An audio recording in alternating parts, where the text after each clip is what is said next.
সূরা ইখলাস যারা পড়েন, আমার মনে হয় আমি আলেম হওয়ার পরেও আমার ভাই ভাতে এটা ধরেছিল।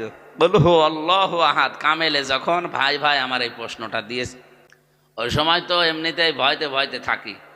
আমারে বলছে সূরা ইখলাস পড়েন তো, আমি কুল হু আল্লাহু আহাদই বলেছি। উনি বলছে কথা বলেন, আমি বললাম স্যার কি ভুল হয়েছে? বলছে না, অধিকাংশ মানুষ বলে কুল হু আল্লাহু আহাদ। কুল হু আল্লাহু হবে না আল্লাহু, ওয়ার উপরে জবর আছে, যদি আপনি থেমে যান তাহলে তারপরে আল্লাহ বলেন। এই জন্য কুল হু আল্লাহু আহাদ, আর আল্লাহর আগে জবর আর পেশ থাকলে আল্লাহ আবার মোটা হয়ে যায়।